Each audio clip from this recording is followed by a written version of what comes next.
So I'm going to create a new series called Is It Holding Up? And basically the premise behind that is the products that I get here for review, and a lot of them I use, I want to periodically do a video of that product within 6 months or a year to let you guys know how it's holding up. Because that's the one thing that I can't do when I get a product in to review. I can test all the functionality and all that kind of stuff, but I have no way of immediately determining the longevity or how long something's going to last, right? So this is I've been thinking about this, and so this is kind of what I'm going to do. So for today, our first item is the Ardroit 50-amp lithium iron phosphate 12-volt battery charger. So is it holding up? No, it's not. It died. And I'm not surprised, to be honest with you. When I first reviewed this, the immediate thing that I noticed was how hot it got. It just got really hot. It was a really hot day as well when I reviewed it. But I used it a lot. I used it to pretty much charge up almost every battery that I've gotten here since then, and it's worked to do that, and it's been a very fast charger. But yeah, it gets hot. So I was using this to charge a battery that I was doing a review of, and it let out the magic smoke. So I think that probably a capacitor may have vented inside here, and it's probably due to the heat. Capacitors do not like to get really hot, and when they do, they tend to fail. So let's open it up.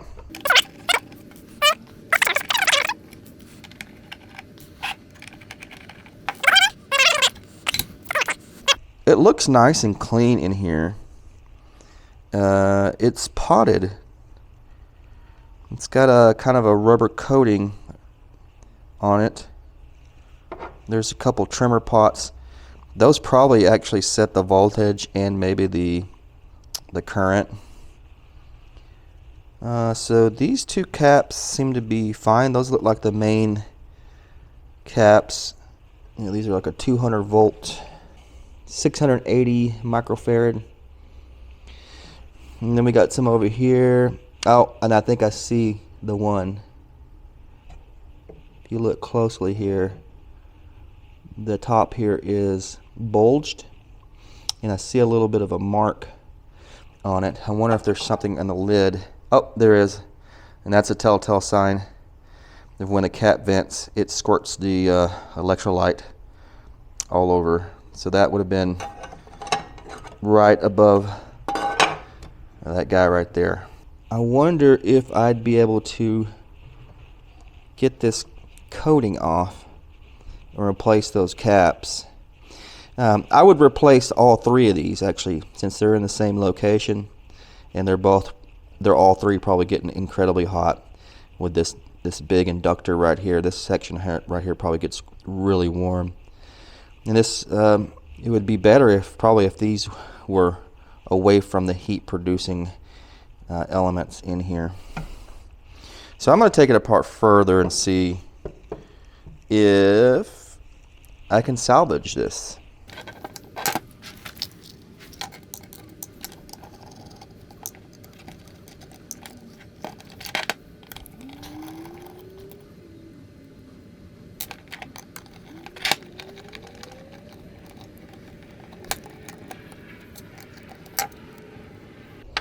I don't know if I mentioned this, but I think it's only been 4 months this thing has been operating. So yeah, that's not even a year. Yeah, so I'm not sure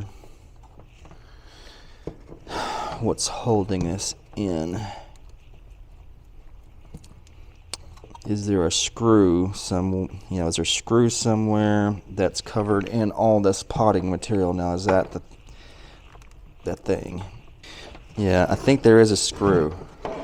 So you can see on the bottom there's kind of a rivet, and then there's one over here. So I think there's a screw here and a screw here. Yeah, so I'm gonna have to dig those screws out of that potting material.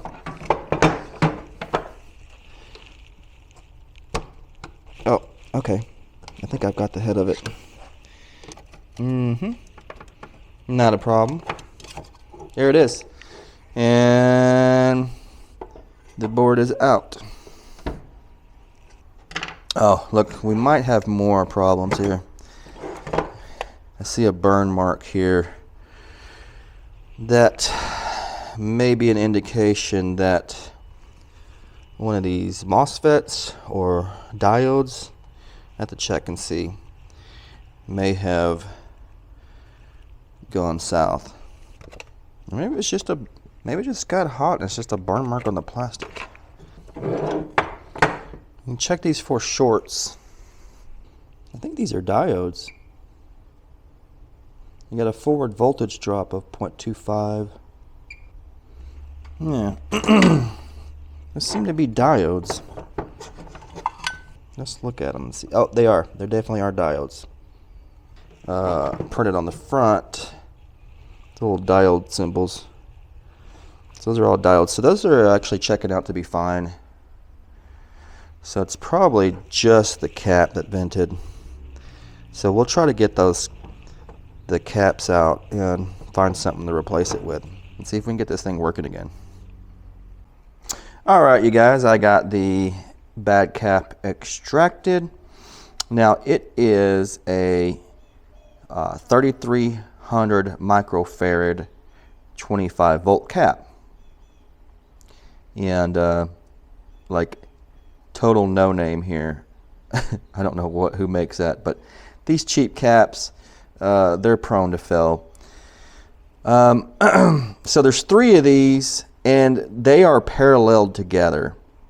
So together they actually parallel and become 9900 microfarads. Now I don't have this size cap, but what I'm going to do is I have a bunch of these Sycon, which is a recognizable name, and these are 4700 microfarad at 25 volts. And so if I replace those 3 with just 2, and mind you, they're just parallel together, so I don't have to put them in. I don't have to put 3 in. I could just put 2 in. 2 of these 4700s will equal like 9400 microfarads, which is close enough, I would think. That's definitely within a tolerance of, see, these don't even tell what the tolerance is. It could be 10 or 20%. These are 20 plus or minus 20% tolerance. So I think that's fine. We should have no problem. Now the other thing that this is going to allow me to do is I'm going to not put these back in right up next to this inductor where I think this area is probably incredibly hot. I'm going to put them in and lean them, whoops, if I can keep from dropping it. I'm going to put them in like so.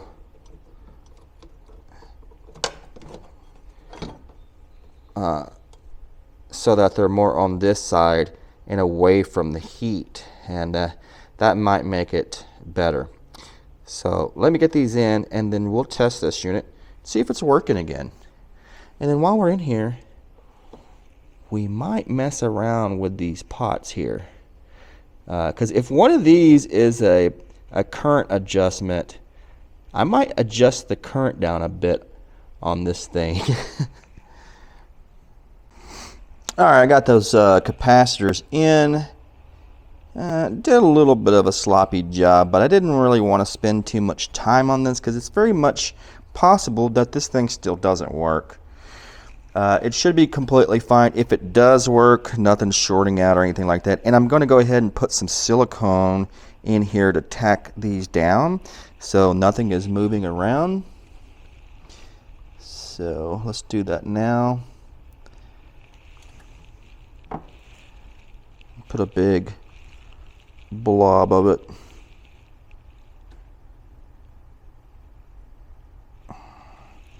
Right about there.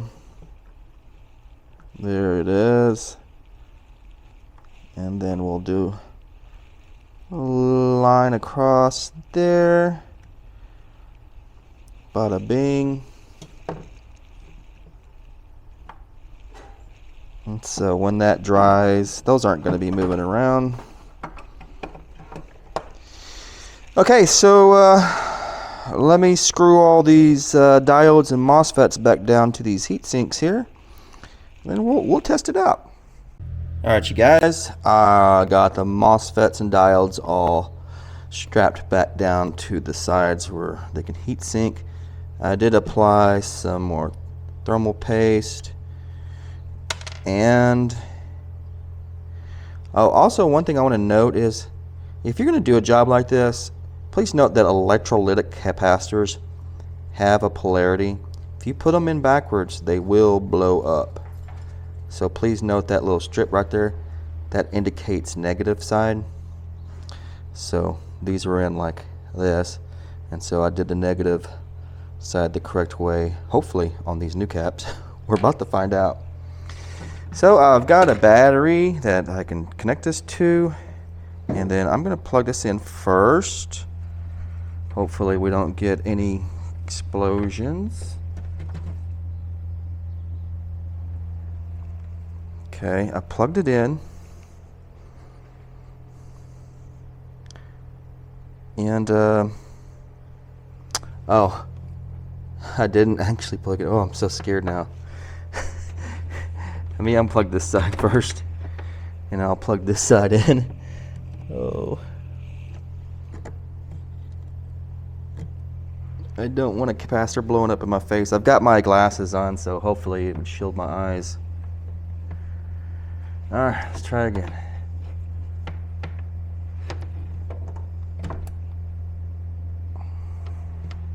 Okay. Okay, I heard a click. Oh, we got a green light. Okay, so far so good. There's nothing smoking. Oh, wait a minute. It's showing charging, but nothing is actually charging. So there's a problem. There's a problem. I wonder if that light, I don't remember if that light just stays red. I don't know. Maybe I'm reading this wrong. The fan's not on, so maybe I'm over exaggerating here. Oh, okay. All right, I think it's coming on right.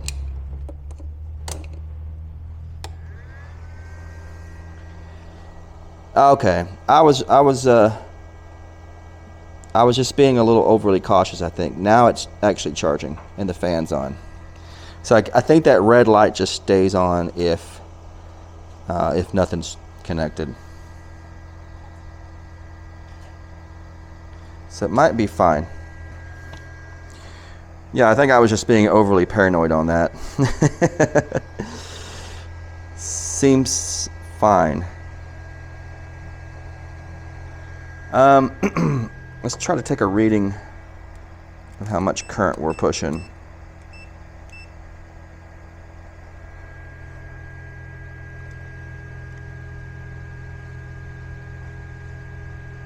$33 amps. Huh.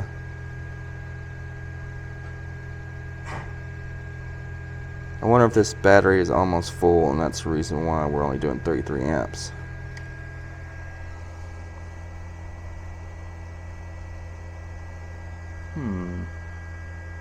I need a discharged battery, dang it. So I got the Licity box, and I'm pulling a load on the inverter with this heater, and inside there I've got the Talent Cell 170 amp hour with the Bluetooth. So we're pulling 57.8 amps. So now I can plug this charger in, because I've got the Anderson adapter or Anderson plugs on this, and we'll see if we actually start pushing 50 amps in. Oh, there we go. Yeah, so now we've gone down to only pulling 4 or 5 amps out. So it's got to be pushing 50 amps in. Let me stop the inverter and we'll see this go positive to 50 amps, I think.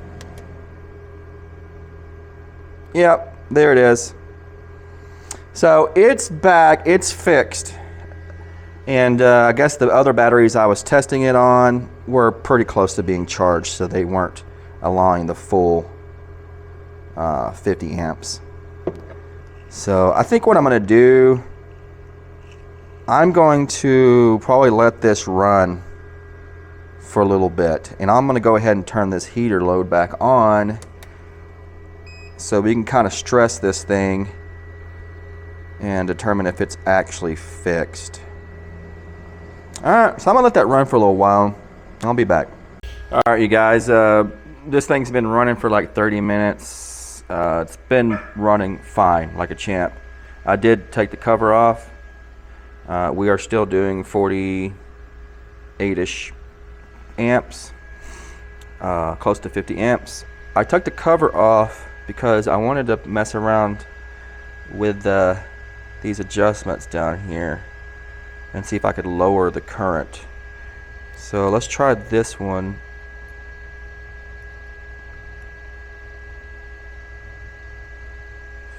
And see if anything happens. Oh. Looks like we went a little lower.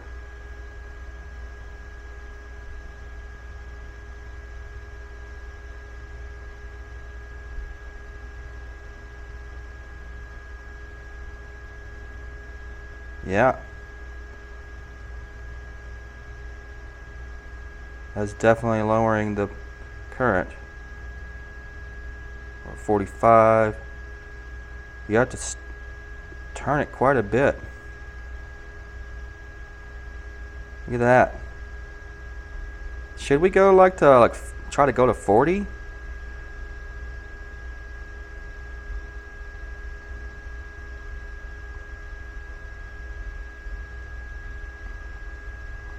Yeah. Let's try to get it down to 40.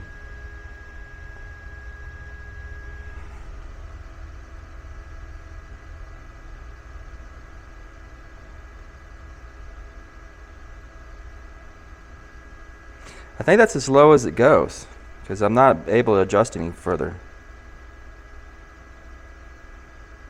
Yeah, it'll go down to 40 or 41 roughly.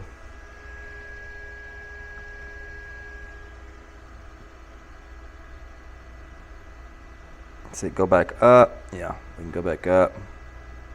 43. Yeah, that's as low as it goes. Alright, so if you wanted to know, it is, this is the one right here that I was adjusting. And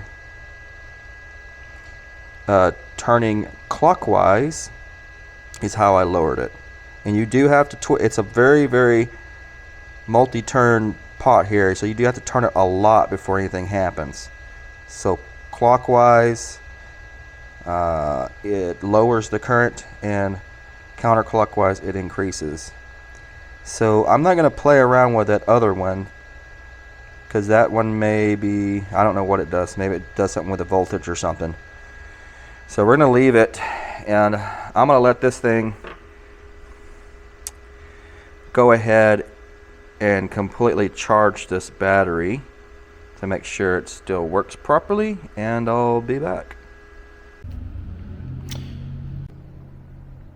Alright guys, so yep, it fully charged the battery. We're resting at 14.2 volts. It was up higher, but it settled back down. So the repair was a success, and the lowering from 50 amps to 40 amps was a success. Now, should you buy this charger? Absolutely not. It's too hot, and it's going to blow up. And unless you want to repair it like I did, then don't get it. Yeah, it's just too hot. I'd like to try their 30 amp charger. Maybe it doesn't suffer from this problem. But those caps being too close to that area where the heat is at, that's probably one of the big problems. Anyways, guys, so that's going to be the end of the video, and I'll catch you on the next one.